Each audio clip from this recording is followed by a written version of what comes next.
आइए मेरे टुनटुन भाई इधर आइए आप भी। एक इनको भी कॉर्डलेस मैच दिया जाए।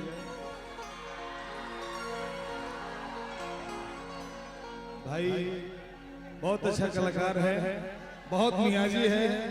हम चाहते हैं कि कॉर्डलेस मैच दिया जाए। हम और रेल कर गर्दा उड़ा दे 10-15 मिनट, है ना? कैसा अच्छा है ना? एक साफ माइक दीजिए इनको भी। और हेलो,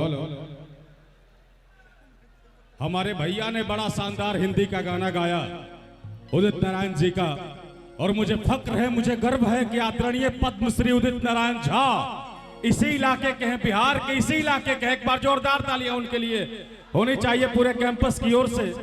आपने उदित जी का गाना गाया और इनकी प्रस्तुति के बाद एक बार फिर बिहार के तमाम नौजवानों के डिमांड पे आपका वही बेटा, आपका भाई, जिसने वर्तमान भोजपुरी को इतना सुपरहिट बनाया, दुनिया जिसे टुनटुन जादव जी के नाम से जानती है। एक बार जोरदार तालियों का प्यार। और माही मनीषा जी को मैं आमंत्रित करना चाहता हूं पुनः एक बार फिर। अगर आप तक आवाज जा रही है तो गीतों की लड़ी यहीं पे खत्म नहीं होगी। कितने गाने होंगे इस मंच पे, लेकिन थोड़ा माहौल अभी शांत हुआ है, आपको क्रिएट करना चाहता हूं। और मैं टुनटुन जादव जी से डिमांड करता हूं कि तेही से नुरा डलते रे जनुआ, ये गाना बड़ा आपका सुपर डुपर हिट हुआ था। तेही से नुरा डलते रे जनुआ, पगली के रे मंगिया, मधेपुरा की ऐतिहासिक धरती स्वागत के लिए तैयार खड़ी है अपने प्रिय सुपरस्टार के लिए। तो अगर आपका आदेश हो तो जोरदार तालियों का प्यार मेरे तमाम भाई एक बार दिल से देंगे। टुनटुन जादव जी को मैं दिल से आमंत्रित करता हूं कि तेरे चेहरे के आगे गुलाब क्या होगा, तेरे चेहरे के आगे गुलाब क्या होगा, तुझ में इतना नशा भरा है, तू शराब क्या होगा, तुझे कमल कहूं तो बेहतर है, तेरी आवाज तो लाजवाब है, टुनटुन जादव तेरा जवाब क्या होगा। आइए सम्मान के साथ आपका वही बेटा, आपका वही भाई, बिहार ब्रांड, भोजपुरी का सरताज, ओनली ऑन टुनटुन यादव। जोरदार तालियों के साथ कीजिए स्वागत अपने प्रिय कलाकार को। और माही मनीषा जी को मैं आमंत्रित कर देना चाहता हूं। एक गीत और आप गा लीजिए बॉस, आदेश है। एक गीत और आप सुना दीजिए हम लोगों को। उनको भी बुलाइए ना, दोनों दिन मिल। अच्छा, व्यास जी को आमंत्रित कर दीजिए।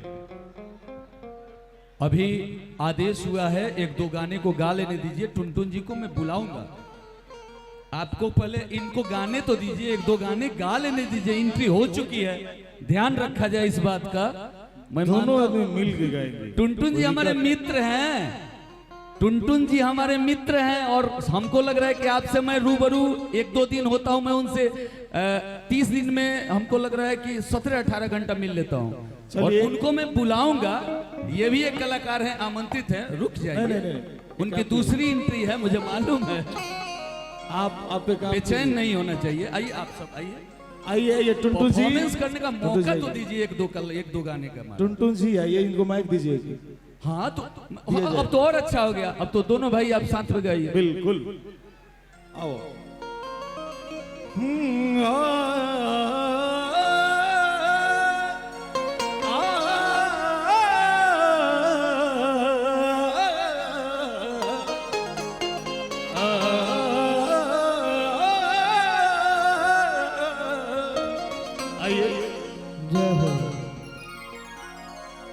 कि दोसरा के नाम के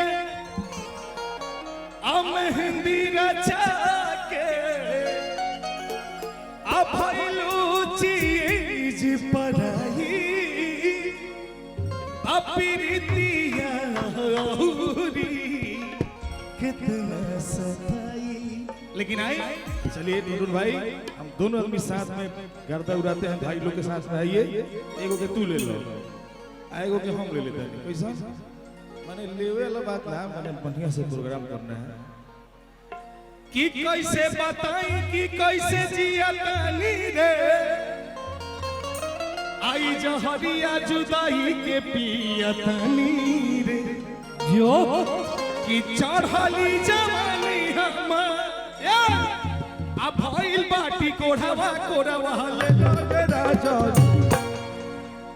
आइए हरि की गोरवा ले लाए राजा तमाजा ला फसा के गोरवा गोरवा यो तमाजा ला फसा के गोरवा गोरवा ले लो हे राजा जी चहली जवानी हमर चढ़ली जवानी हमर भइल बाटी गोरवा गोरवा ले लो हे राजा जी गोरवा ले लाए राजा तमाजा ला फसा के टमाटर ला फसा के गोरवा ले लाए राजा जी हाँ दिल धड़कता दिल धड़कता केहू के प्यार में केहू के प्यार में केहू के प्यार में केहू के प्यार में मन मस्त भइल बा मस्ती में दिल बैठल प्यार की मस्ती में मस्त इंतजार में दिल धड़कता केहू के प्यार में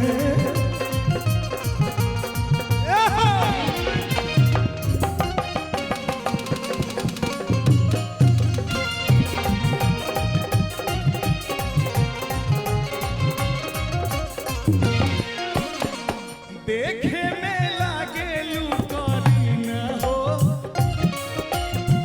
सब के चलो तू बारूटी न हो हो देखे में लागे करीना हो के चलो तू बारूटी न हो ऐसे मत नचावो जानी ऐसे मत नचावो जानी पहतारी कमरिया कोरवा ले लाए राजा जी आ कोरवा आ ले लाए हे राजा जी ये तमाजा ला फसा के कोरवा जिया तमाजा ला फसा के कोरवा कोरवा ले लाए राजा जी टमाटर ला फसा के गोरवा ले लाए राजा जी ताली बजाओ लोग यार टमाटर ला फसा के ताली बजाओ गोरवा ले लाए राजा जी टमाटर ला फसा के गोरवा ले लाए राजा जी टमाटर ला फसा के गोरवा